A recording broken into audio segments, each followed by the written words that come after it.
E estamos de volta com o BBcast, seu podcast de automobilismo e outras nerdices. No episódio de hoje vamos falar sobre o GP da Áustria e eu sou o Rubens GP Neto e aqui comigo está a Débora Santos Almeida. Bem-vinda, Débora. Olá pessoal, sejam bem-vindos a mais esse episódio do BBcast. E apesar da Ferrari ter terminado aí com um pódio e um quarto lugar, ainda tem um sabor amargo. Exatamente, para quem acabou de assistir o GP da Áustria, a gente já está gravando aqui o BBcast, minutos depois de ter terminado a corrida, com os primeiros pontos de Gabriel Bortoleto. Vamos comentar também sobre isso no BBcast. Bom, mas como sempre, recadinhos do paddock.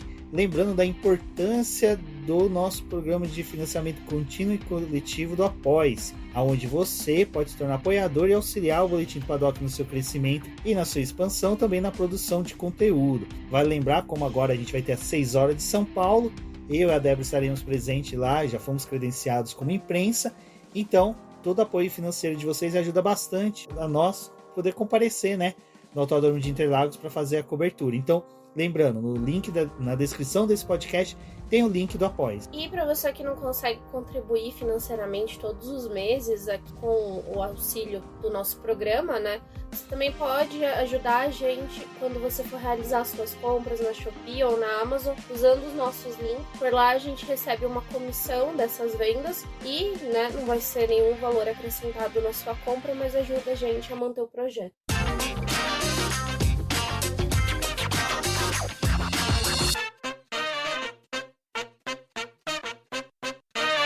Bom, pessoal, esta semana teve o lançamento do filme da Fórmula 1, lá com Brad Pitt, produção do Lewis Hamilton, com o trilha sonora do Hans Zimmer. Então, temos muitos elogios a fazer, porém ainda não assistimos o filme. Por que temos elogios a fazer? Porque a recepção está sendo muito boa. Estamos vendo vários fãs elogiando o filme e também pessoas que assistiram o filme e estão indo assistir Drive to Survive e já estão querendo acompanhar a Fórmula 1. Então, o resultado desse filme é positivo. O que não foi positivo esta semana foi o lançamento, né, Débora, da campanha de marketing para promover o filme, também promover a parceria entre o McDonald's e a Fórmula 1, onde o McDonald's ia vender, né, disponibilizar para os fãs miniaturas, um referente ao carro da Apple do filme e outro do próprio McDonald's. Porém, minutos depois aí que foram abertas as lojas do McDonald's, já se esgotaram as vendas. Ficamos felizes em certo momento, todo mundo comemorando. De repente veio a realidade. Foram cambistas, vamos pôr dessa forma, pessoas que adquiriram várias caixas para revender na internet. E agora surgiu até uma campanha de boicote essa venda. É para ninguém comprar desses vendedores no Mercado Livre, Shopee, lojas virtuais, porque de certa forma é uma sacanagem você estar auxiliando, financiando esses revendedores aí que acabaram sacaneando os fãs, porque eles compraram a R$69, R$79, dependendo da localidade, e tá vendendo a 500, 600, até R$1.000 a miniatura. A gente teve essa questão, né, primeiro que, assim, pro lado da empresa, né, sempre vai ser positivo você zerar os estoques, ainda mais em tempo recorde, né, então pro lado do McDonald's não é tão ruim, mas essa era uma campanha para poder aproveitar a parceria do McDonald's com a Fórmula 1, eles já são parceiros há algum tempo, né? E essa parceria é principalmente válida para os países da América Latina e eles decidiram fazer essa promoção. Mas vamos partir lá do princípio, né? Quando começaram a anunciar esses carrinhos, a gente viu primeiramente uma campanha mais pro México e para a própria Argentina, mas não tinha muito, assim, do que poderia ser feito para o Brasil, né? Até surgiu essa dúvida se o Brasil também ia ser contemplado nessa promoção. Eles deixaram para poder fazer o anúncio que essas miniaturas também iam ser disponibilizadas no Brasil poucos dias, né? Assim, na verdade, confirmado mesmo, foi no dia anterior. Mas eles começaram ali a dar algumas pistas próximo do dia do lançamento. De qualquer forma, a gente sabe que quando tem alguma promoção como essa, que envolve a Fórmula 1, né? A gente tem uma tendência maior agora dos fãs recorrerem e participarem disso. A questão foi, né, como o Rubens falou, que a gente não viu isso se desenvolver da melhor forma possível.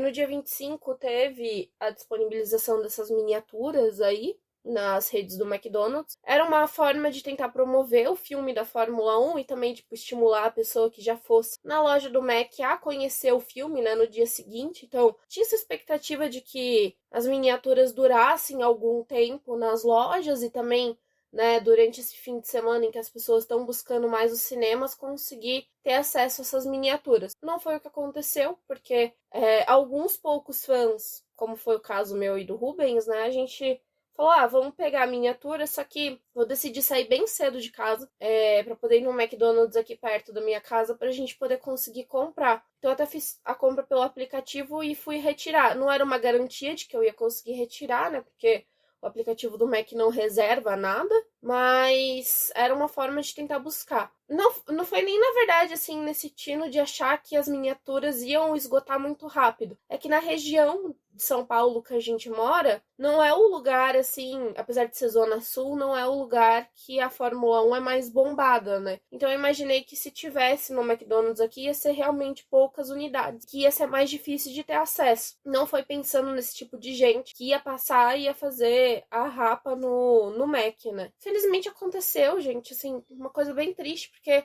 é uma campanha direcionada aos fãs, mas para quem acompanha assim um pouco mais desse mercado de miniaturas, né, todas esses retornos que a gente tá tendo, tipo Lilo e Stitch, ursinhos carinhosos, tipo, sempre que tem alguma grande propaganda dessa, que além de ligar a um número grande de fãs, tem o apelo afetivo, você não consegue ter acesso. Porque esse pessoal que trabalha, né?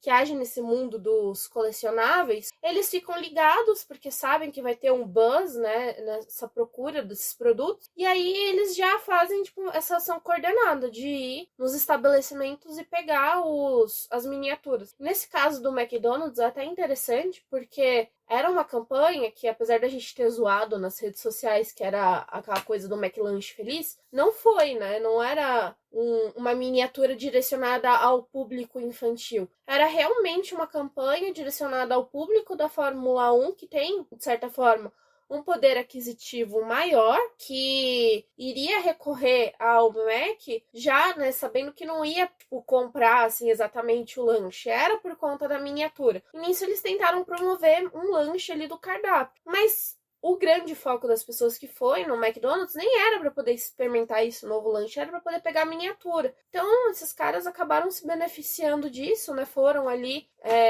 no Brasil, de certa forma, pela lei que a gente tem aí dos consumidores, não pode ter essa venda casada, né? Então, o estabelecimento em si do McDonald's não pode vincular a compra do lanche ao acesso à miniatura, tipo, você, né, obter esses dois serviços. Então, teve essa diferença aí também, né? E aí, foi aquela coisa, né? O pessoal muito debateu nas redes sociais do que poderia ter sido feito para poder coibir essa ação, mas a venda vinculada ao CPF talvez fosse a melhor opção, né? Mas a venda vinculada ao lanche nem ia poder ser realizada porque as próprias miniaturas ali que vem no McLanche Feliz, né? Na verdade, se você olhar ali certinho no cardápio e ver o que é discriminado, sempre que a pessoa vai comprar um McLanche Feliz, por exemplo, ela tá pagando a miniatura, tipo, ela tá comprando esse serviço.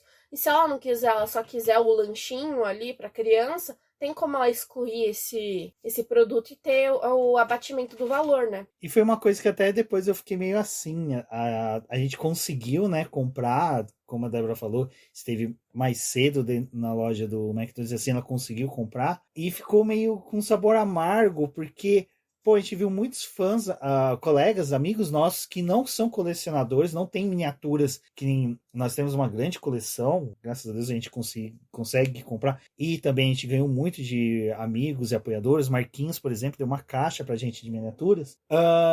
Então, teve muitos que falaram, pô, essa miniatura eu quero, essa miniatura vai fazer parte desse momento que a gente tá vivendo da Fórmula 1, e não conseguiu comprar. E assim, é uma coisa triste, é uma coisa que eu acho que assim, O McLaren, como parceiro da Fórmula 1, tinha que rever essa postura deles, até de fazer uma venda por CPF, como uma coisa que foi sugerida, que é engraçado, a gente muitas vezes vai no supermercado, tem algum produto em promoção lá, tá lá, limitado a 1 por compra, 2 por compras, né? E poderiam ter feito isso, sabe? Limitado 2 miniaturas por compra, e aí se o pai tem 3 filhos, divide a compra, sei lá, eu faz um jeito para inibir essas pessoas de poder conseguir miniaturas. Mas enfim, torcemos para que não aconteça isso. Vale lembrar que dizem que vai vir uma promoção muito boa da Shell para vender miniaturas também.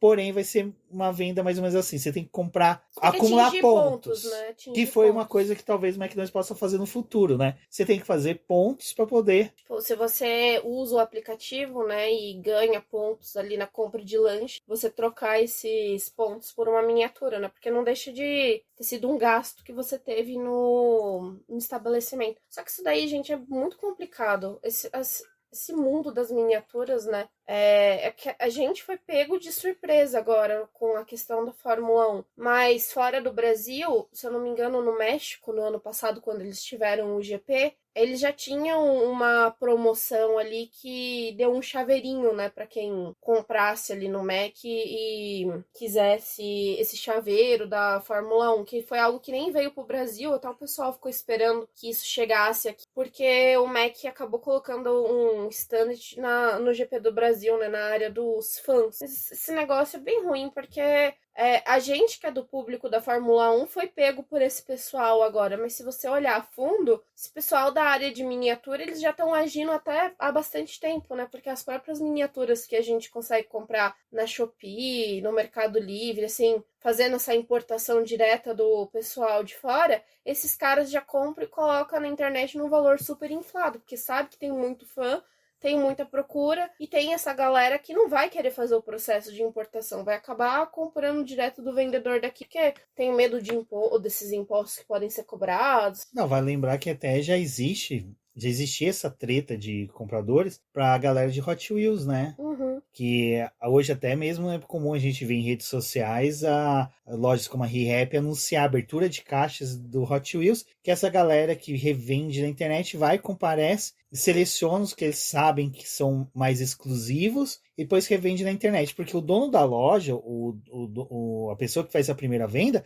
ela tá nem aí se o cara vai levar pra internet para revender, porque ele já fez a venda dele, já cumpriu ali, já teve a cobertura do gasto que ele teve. Então, eu acho que assim, vamos ficar mais atentos e cobrar mais os patrocinadores, os participantes disso daí, para que eles tenham mais lisura na forma de vender os brindes, as miniaturas. Bom, falando em lisura, estávamos esperando Carlos Sainz Sr., pai do Carlos Sainz Jr., piloto que abandonou essa corrida na Áustria, para presidente, né, campanha, né, para participar da eleição aí para a presidência da FIA. Porém, Carlos Sainz Sr., papai Carlos, decidiu que para a saúde mental dele, ele não falou nessas palavras, mas mais ou menos ele falou assim, olha, pela minha saúde mental e pela minha qualidade de vida, prefiro continuar correndo de carrinho nos ralis da vida, não vou me afastar no momento. Ele já tá focado no projeto com a Ford, né? Pra ele poder ser presidente, eu acredito que ele ia ter que... É incompatibilidade de atividade, ainda mais que a categoria é gerida pela FIA. Gerida pela FIA, então não ia ter como correr, né? E tem pouco tempo que ele fechou esse acordo com a Ford, aí também quebrar esse contrato, né? Pro lado dele ia ser um pouco ruim. Mas na realidade,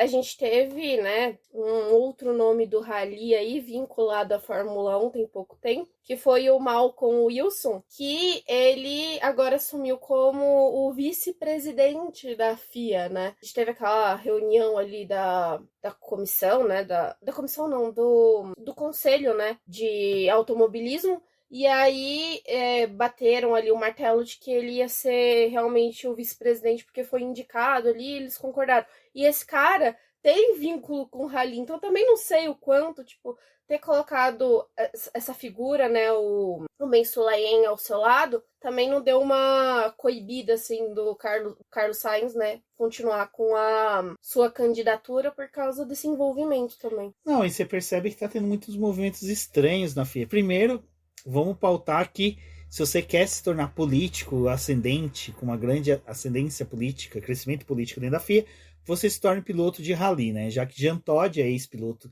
ex-chefe de equipe de rally né, participou bastante do Rally, então se você tem envolvimento, porque Rally tem poucas corridas durante o ano, poucas etapas. Então você consegue ter aquele manager ali, aquele tete-a-tete, aquele network nos bastidores da FIA. Porém, vale lembrar que o Ben Sulayem, ele ainda está naquela de agradar gregos e troianos, porém continua também com a tarefa de se eu posso errar, eu vou errar. Porque essa semana, né, também foi anunciada a demissão, né, vamos pôr assim, da Sara Mariani, chefe de sustentabilidade, diversidade e inclusão da FIA, que mostra mais uma vez que o Ben Sulayem está assim, ele está criando uma FIA mais moldada para o rosto dele, e você tirando uma pessoa como é o caso da Sara, você para de ter foco, para de ter iniciativas com o pessoal de diversidade, de sustentabilidade, e você consegue desviar recursos e pessoal para o que interessa para ele, que hoje é a fiscalização de categorias,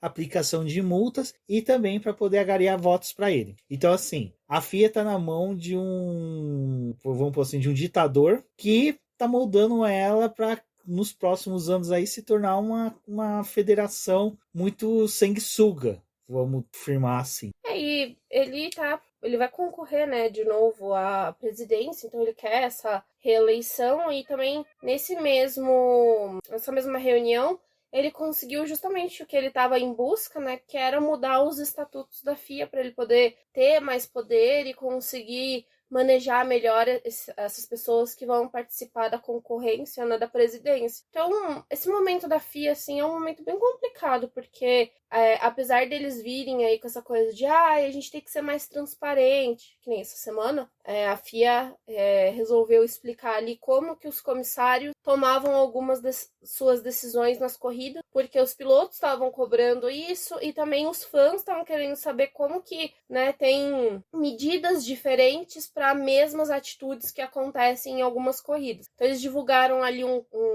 2 documentos que nunca tinham sido exibidos pela FIA, era só um contato entre eles e as equipes de Fórmula 1, né, digamos assim, e seus comissários, e não vinha, né, à tona. Mas dessa vez eles decidiram aí esclarecer para todo mundo como é que as coisas funcionam ali dentro. Não é um documento que tem a validade das equipes assim recorrerem a algumas decisões, mas é só para eles terem uma ideia de como que esses comissários sobre a chancela da FIA atuam. E aí, tipo, a gente vai tentar ser um pouco mais transparente em algumas ações, mas em outras não rola, sabe? Não tem esse mesmo cuidado, né? Então, é ruim para todo mundo a forma como o esporte está sendo gerenciado num momento também que, se a gente for partir pro lado político, não só da FIA, mas do mundo, né? Diz muita coisa sobre. É isso, pessoal. E agora, antes de irmos para a pista lá na Áustria, vamos falar de algo que também está envolvendo o futuro de alguns pilotos na Fórmula 1, que é o contrato do Russell. Ainda não está renovado com a Mercedes, está em discussão. E essa semana se fortaleceu mais ainda o burburinho de uma possível ida de Max Verstappen para a Mercedes, né? E ainda com falas do Russell comentando sobre, do Toto Wolff, do próprio Max. Eu só vou pontuar o seguinte: enquanto que a gente estava aqui conversando, eu fui dar uma zapiada aqui nas notícias, vi que nas 24 horas de Spa, a McLaren colocou 2 carros no pódio, mas quem venceu foi a equipe de Max Verstappen, né? Por que eu trago isso nesse momento aqui que a gente está falando? Eu acredito que Max Verstappen, ele está num momento da carreira que ele vai fazer exigências igual o Lewis Hamilton fez para a Ferrari. Ferrari, você me quer ir? Beleza, mas esse é meu contrato, vocês vão me ajudar na Mission 44, vocês vão ajudar... embaixador da Mercedes. Exato, essas coisas. Eu acredito que o Max Verstappen ele vai mudar de equipe futuramente, não tem como ser ad eterno dentro de uma equipe, porém o Max ele deve trazer exigências semelhantes, mas semelhantes que eu falo é o seguinte, algo fora da pista. Provavelmente vai ser liberdade para poder atuar em categorias de GT ou até mesmo desenvolvimento das equipes dele, tanto virtual como de carros na vida real, e também uma parceria para desenvolver um carro, porque hoje na Red Bull ele usa um carro da Aston Martin que nem é uma montadora que nem tem mais vínculo com a equipe. Então eu acredito que ele indo para a Mercedes até já voltou para a categoria GT3 AM na WEC, existe uma possibilidade aí da gente ver ele indo para a Mercedes, uma equipe Mercedes / Verstappen. Então eu tô vendo muito esse cenário do Verstappen mudar de equipe, mas com umas exigências já dessa de características de multicampeão, de que você existe algo fora da pista que lhe agrade mais do que um salário pomposo. Mas a gente tá nesse cenário, né? Porque, assim, o próximo ano vai ter a introdução dos novos regulamentos e o Max, né, é visto hoje com a mesma posição ali de uma grande mudança no grid, como foi o Hamilton no ano passado. Então, tem muita gente, assim, atenta para ver se o Verstappen vai realmente cumprir com o contrato que ele tem de longa duração com a Red Bull, ou ele vai acionar a cláusula de desempenho da equipe para poder, de fato, sair do time e ir para uma outra equipe, né? E o Toto Wolff, né, falou que não tinha renovado o contrato com o Russell porque ele tá analisando o cenário aí da Fórmula 1, então, obviamente, ele tá de olho nisso. E apesar do Russell ser um piloto que eles já conhecem, que eles sabem o potencial do Russell, eles também querem ter a possibilidade de poder fazer uma nova contratação ou ver o que vai acontecer com o time, né? Então, o Verstappen, ele realmente está sendo observado. Antes, tinha aquela fagulha, né, falando que a Mercedes estava correndo atrás do Verstappen, o que, na verdade, não tinha acontecido. Mas agora, eles têm um interesse no Verstappen, sim, porque para eles ia ser um piloto jovem que tem a possibilidade de trazer títulos aí para Mercedes, né? E nesse momento de mudança de regulamento que estão falando nos bastidores, é que a Mercedes, ela teria o melhor controle ali da unidade de potência do ano que vem comparado aos projetos da Ferrari, por exemplo, né? Que talvez não consiga um motor tão bom para poder entregar para os seus competidores e para os times que vão usar esses motores também. Então, eu acredito que assim, a Mercedes deve ter dado pro Verstappen, tipo, olha, a gente pode te fornecer uma segurança com relação ao motor, e hoje você não pode nem confiar na aerodinâmica da sua equipe, porque já não tem o Adrian Newey ali como o principal cara que vai direcionar esse projeto, né? Então, avalie suas possibilidades, porque se a Red Bull não estiver tendo esse sucesso com a Ford para o desenvolvimento dos motores, a gente pode te fornecer pelo menos um carro decente para você correr ano que vem. Talvez a Red Bull nem isso. E aí eu acho que é esse o pulo do gato, né? Eles devem estar tentando seduzir o Verstappen por esse lado. O que também tem uma outra versão, né? Que talvez o Verstappen buscasse essa segurança maior que a Red Bull não vai mais poder oferecer para ele. Tanto no desenvolvimento do motor como no desenvolvimento do carro, a Red Bull está no declínio, né? Tirando que a todo momento você tem a possibilidade do Christian Horner não continuar na Red Bull. Lembrando que em janeiro ele tem o julgamento do caso de assédio. Eu acho que, sendo culpado ou não, ele já meio que maculou a imagem dele da permanência na equipe. Tem a possibilidade de troca, saída do Helmut Marko, chegada do Gerhard Berger como um segundo gestor da equipe, e se entrar o Sebastian Vettel também como participante ali da equipe, a gente tem mudanças fortes de cenário que pode ser que não agrade mais o Verstappen. Eu acredito que às vezes o perfil de Gerhard Berger de gestão do Vettel não seja propício para o tipo de coisa que está acontecendo hoje na Red Bull, de você desenvolver o carro apenas para um piloto, que nitidamente, desculpa, o Leclerc deu uma entrevista tentando apaziguar esse cenário, mas eu acho que ele estava tentando muito mais justificar o que está acontecendo na Ferrari, e o pessoal puxou essa fala para o que acontece na Red Bull, e não, o carro é só desenvolvido mesmo para o Verstappen. A gente viu aí, mais de 5, 6 pilotos passaram pela Red Bull e não conseguiram render nada. Então, pode ser que o futuro aí da Red Bull não seja propício pro formato de equipe que o Verstappen gosta. Tem outra coisa também, o Verstappen já passou por essa situação de não ter um motor competitivo. Lembra que quando a Honda saiu da McLaren e foi para a Red Bull, ele largou quebras, pouco desempenho, mesmo sendo o Max Verstappen, ele não conseguia entregar muitas vezes por causa da limitação do motor. Então, ter essa expectativa de ter que desenvolver um motor do zero, acho que não vai agradar tanto o Verstappen nessa fome que ele tem por vitória. Bom, pessoal, falando em fome por vitória, antes de irmos, né, para a corrida em si, vamos passar rapidinho na classificação por 2 momentos ali que eu acho que são válidos a gente pontuar. Primeiro era o pessimismo, alguns pontos, né, na verdade. O pessimismo do Valese, nosso querido amigo Valese, em que no Twitter pontuou que a Ferrari não chegaria ao Q3. Chegou. A Ferrari se classificou até mesmo muito bem com Lewis Hamilton e com Leclerc diante do que vinha acontecendo com os carros deles.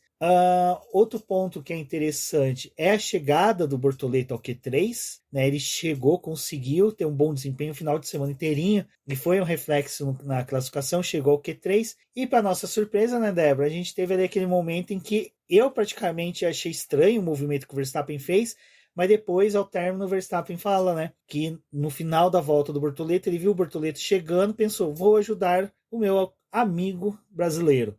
Vou dar um vácuo para ele para que ele possa se classificar melhor. Isso resultou em o Bortoleto conseguindo, né? Ele estava em nono na posição, foi para oitavo, exatamente. Conseguindo ultrapassar o Antonelli. Isso daí foi uma coisa bem bacana, né? O Verstappen, ele gosta do Bortoleto, eles têm uma relação aí de jogar videogame junto, de fazer essas corridas no virtual, né? E é um piloto também, né, que gosta muito do Verstappen. Então, você vê que tem essa troca. O Verstappen já falou também que sempre que pode dar algumas dicas pro Bortoleto, né, pra carreira dele, principalmente desse momento que ele tá aí na Fórmula 1 e que o Verstappen pode agregar. E nesse sentido foi bem interessante, né, você vê que o Verstappen tava com a volta ruim já, não tinha como melhorar a sua posição.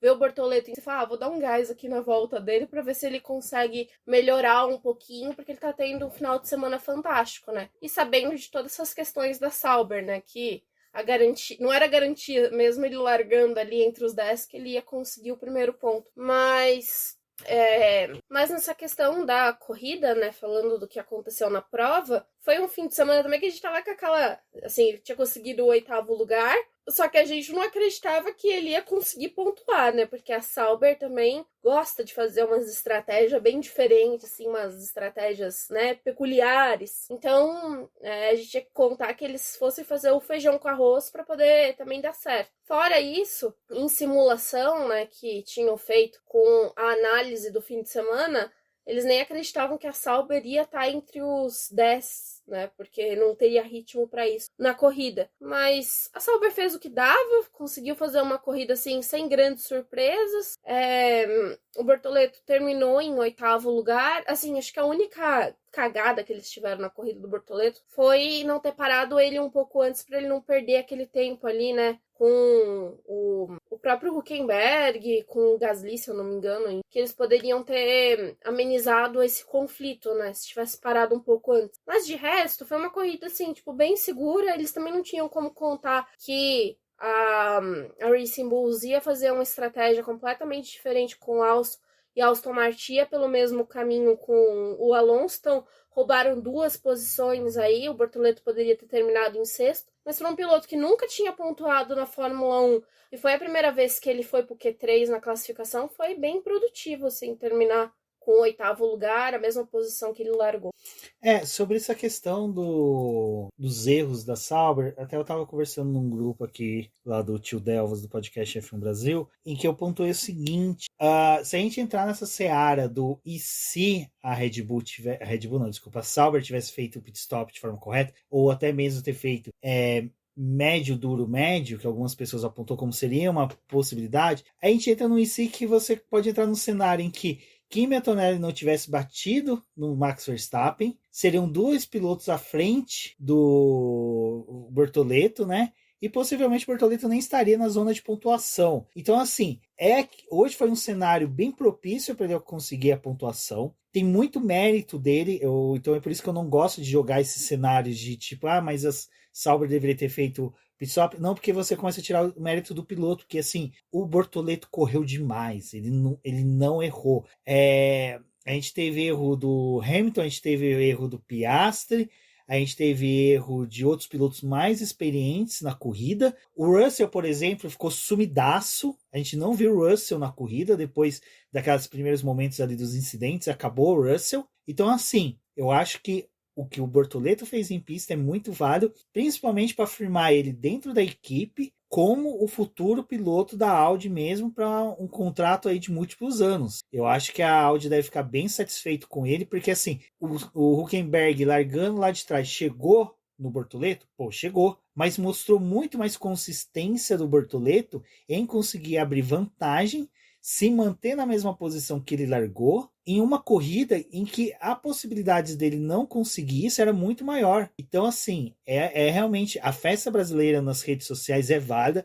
Vi muita gente que é fiscal de comemoração falando, mas não é assim. É assim sim. Tem que ser comemorado, tem que ser pautado e tem que ser feito porque, como eu brinquei lá no começo, até no grupo do BP, com uma tiradinha de sarro, é a hora de mostrar para grandes patrocinadores que o Bortoleto tem um número grande de fãs que atuam nas redes sociais quando ele ganha, para que ele possa atrair mais patrocinadores para a Audi e assim se permanecer na Fórmula 1. É assim que deve ser com o Rafa Câmara também na F3, futuramente na F2, e que se um dia o Drogovic vier a correr na Fórmula 1, também aconteça com ele. Então, vamos seguir na torcida do Bortoleto, vamos seguir pontuando sempre que ele conseguir bons pontos, e agradecer ao Verstappen, que se o Verstappen talvez não tivesse dado esse vá pro Bortoleto no Q3, o Bortoleto podia ser muito bem uma das vítimas do Kimi Antonelli. E aí, infelizmente, estaria fora da corrida. Então, você vê que tudo conspirou a favor do Bortoleto. É aquela coisa que até o Lito, tô trazendo agora para um lado trágico, que o Lito Cavalcante fala lá no canal do Aviões e Música. Às vezes, o acidente de avião, e na maioria das vezes é, elo de conexões de inúmeros erros e falhas. E o sucesso é a mesma coisa. Às vezes você tem vários nexos, vários elos de ligação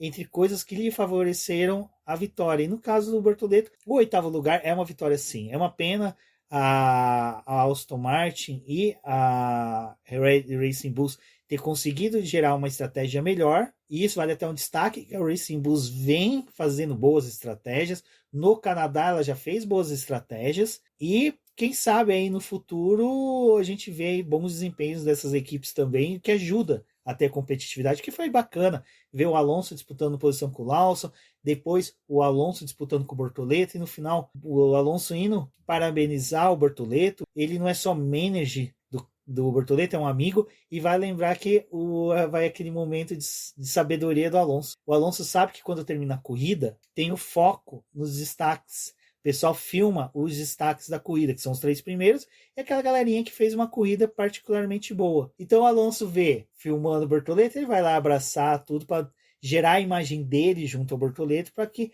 o Alonso também tem uma boa visibilidade dentro da categoria. Então, tudo faz parte do circo da Fórmula 1. E falando em circo da Fórmula 1, só puxando para o final da corrida, mas só para um momento que é interessante, nós tivemos o retorno do Bernie Eccleston, né? No pódio da Fórmula 1. Eu gosto de ver esse velhinho, eu gosto desse velhinho. Esse gnomo é o cara que moldou a Fórmula 1 que é hoje. Você pode não gostar dele, mas é inegável que a Fórmula 1 só é o que é hoje por causa de Bernie Eccleston. Bom, Débora, falamos do que foi legal, do que foi bacana, porém a gente teve um momento ali bem chato na corrida. Temos 2 pontos baixos na corrida, né? Primeiro foi o abandono dos 2 carros da Williams, depois da renovação e permanência de James Wolfe na equipe. É uma coisa boa, mas infelizmente a Williams abandonando deu um sabor muito amargo para a corrida. Por ser uma pista curta, o abandono de carros não propicia questões de ultrapassagem retardatários, aumenta a linha de pilotos de carros na pista, fazendo com que seja uma corrida até mesmo monótona. Eu acho que o abandono da Williams não é só ruim por ter acontecido nessa corrida, mas no evento passado que foi no Canadá, né, também o Carlos Sainz e o Albon não terminaram a prova. Então, a Williams tá vindo aí de um momento bem conturbado para eles, né? E até no final da prova, né, eles falaram que eles iam investigar o que tinha acontecido com o carro do Albon, porque depois que ele fez a parada ali, uma volta depois ele já precisou abandonar. E aí eles iam analisar o que estava acontecendo com o carro, mas eles, nesse primeiro momento, estavam atribuindo esse abandono pelas questões de temperatura, porque estava uma temperatura muito alta na Áustria. Só que isso também pode ter sido relacionado com o Canadá. E aí no Canadá até chama atenção porque eles não tiveram as temperaturas tão altas lá, né? Então, em que a Mercedes até foi melhor, né, no Canadá, porque as temperaturas estavam um pouco mais baixas, mas é algo que a Williams vai precisar investigar. E eles estavam até falando, né, no início do ano a gente teve uma boa confiabilidade do carro. Então a gente também não entende por que essa confiabilidade não está acontecendo nesse momento do campeonato. E aí é uma série de coisas que eles vão precisar rever, né, tanto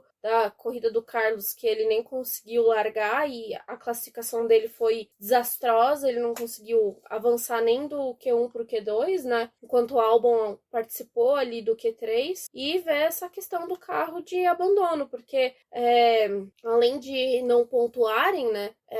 como o Miss falou, 2 carros a menos prejudica a própria corrida e o grid da Fórmula 1. Tem muita coisa para Williams rever, mas ali na Espanha a gente já viu que tinha algo meio esquisito, né? Porque a Williams estava vindo num bom trabalho, os carros figurando entre os 10 primeiros em vários momentos, mas aí ali na Espanha a gente viu que o ritmo não condizia com o que a Williams estava apresentando, então já trouxe esse alerta. E depois disso, né, corridas bem difíceis para a equipe. Exato. Outro ponto negativo, e aí é um ponto negativo que a gente já comentou um pouco sobre, mas vale pontuar agora, mais pontuado que foi pontuado pela equipe, é que a Red Bull sai zerado do GP em casa. E assim, literalmente GP em casa até pro Verstappen e pra torcida do Verstappen. Durante a corrida, você viu que havia pessoas indo embora do circuito, porque Max Verstappen abandonou. E com o abandono do Max Verstappen e o rendimento muito abaixo do Tsunoda com o segundo carro da Red Bull, dá um sabor amargo pra equipe. Assim, você teve o final de semana inteirinho, né? O filho do Dietri lá nos boxes, não me recordei o nome dele agora, mas o herdeiro presente na pista não era algo para se querer ver a equipe sem pontuar com os 2 carros. O Max abandonou, não foi culpa dele, e aqui vale pontuar também que o Max abandona um incidente com o Antonelli, que o Antonelli não conseguiu frear, abarrou o Verstappen, os dois abandonam e o Verstappen sai, abraça o Kimi Antonelli, e nas entrevistas pós-incidente, ele fala abertamente, olha, eu não culpo o Antonelli, todo o grid que está aqui presente já cometeu esse erro, eu já cometi esse erro, é normal, ele é um piloto jovem, é meu amigo, e hoje a gente viu o que aconteceu com o Alonso. Max Verstappen morreu e temos um substituto, um cara bonzinho, um cara querido. Então, assim, eu achei bem legal a postura do Max Verstappen, mas aí a gente tem essa questão negativa para a Red Bull, né? Sai zerada da pista da corrida em casa.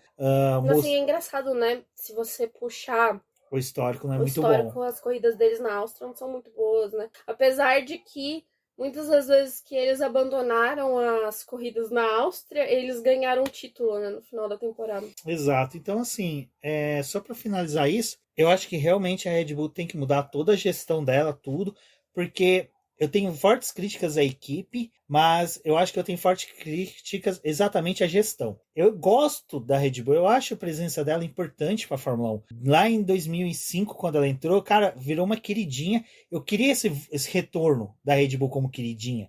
Como foi na época do Vettel, como foi na época pré-Vettel ali, que era assim, gostoso de você ver crescimento e desenvolvimento da equipe, e que a equipe B dela volte a trazer talentos para a Fórmula 1, porque vale lembrar que muitos talentos quebraram o contrato com a Red Bull e permaneceram na Fórmula 1, como é o Albon, como é o Carlos Sainz, que é o Gasly, que são pilotos que foram da academia da Red Bull e hoje estão presentes aí no grid, ajudando bastante aí nas suas equipes. Então, vamos ver. Acho que os próximos passos da Red Bull devem mudar bastante o que tem para acontecer na Fórmula 1. Bom, e como falado, né, nós íamos seguir para a corrida. Temos que finalizar aí com um bom desempenho desse final de semana da McLaren, né? A McLaren conseguiu entregar nesse final de semana um desempenho muito melhor do que foi no Canadá. Lando Norris parece que mudou da água para o vinho para esse GP. O final de semana aí, 0 defeitos do Lando Norris. Pilotou com maestria. Eu até brinquei com a Débora que em determinado momento, ali no começo da corrida, vai lembrar que o Lando Norris conquistou a pole, defendeu a pole, manteve a pole nas primeiras voltas, contra todas as expectativas pessimistas dos haters, no caso otimistas para eles, mas Lando Norris conseguiu aí manter a liderança da corrida, só perdeu a liderança nas paradas, e como eu dizendo, eu tive a sensação que o Lando Norris no começo ali tava aquela questão de manter o Piastri próximo para se distanciar do Leclerc, e até eu comentei isso com a Débora, mas a Débora falou assim, pô, nem precisa, é Ferrari, vai distanciar rapidinho.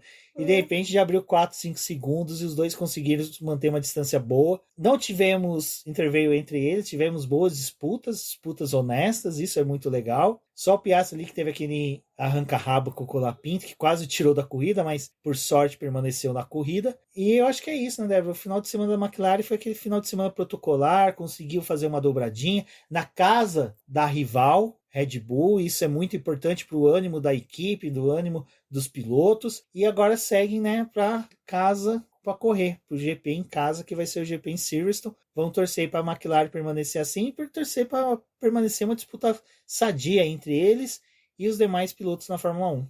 que a gente pode falar também da McLaren, né? Que depois daquela batida que o Lando e o Piastri tiveram no Canadá, a McLaren vai seguir com a mesma postura com os dois pilotos. Eles podem disputar espaço em pista, não tem nenhum problema, porque eles também estão vendo que os dois estão disputando o campeonato de piloto. Então, nesse momento, como ainda tem uma proximidade entre os dois, como eles estão brigando pelo mesmo objetivo, além da McLaren tentar conseguir o campeonato de construtores, eles não têm por que barrar o duelo entre os dois. A única regra que se mantém é que eles não podem se tocar de forma nenhuma em pista, né? Então, a gente teve essa briga ali dos dois no GP da Áustria, que para quem tá acompanhando a corrida, acho que se torna, né, uma prova mais interessante quando você tem algum tipo de duelo.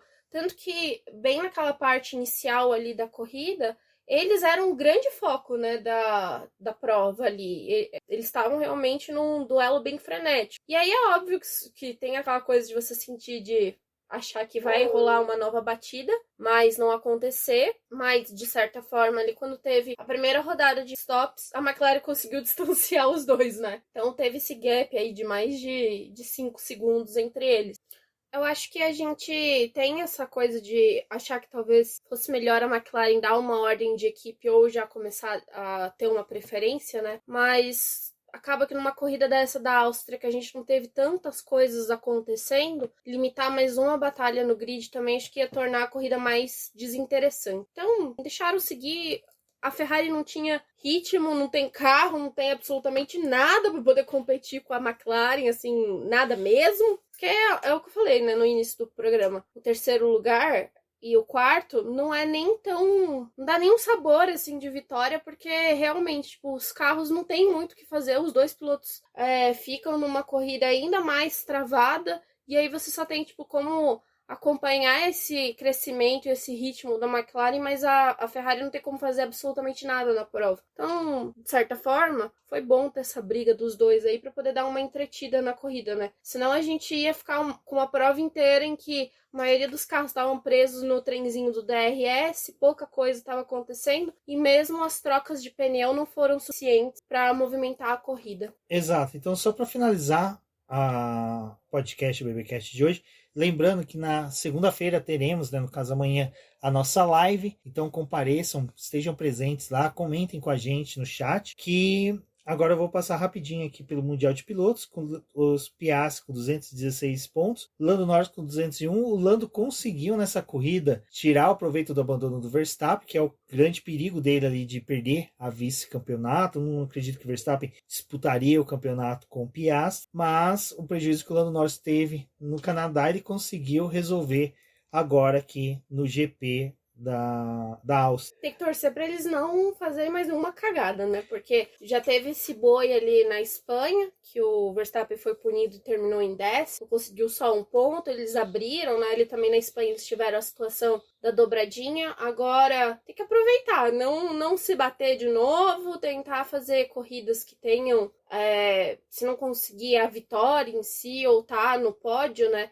Terminar bem como um quarto, um quinto lugar ali é tranquilo para a McLaren, eles irem administrando essa disputa do título com os dois pilotos e realmente não pode fazer mais nenhuma cagada, né? Assim, o universo está ajudando eles também têm que se ajudar.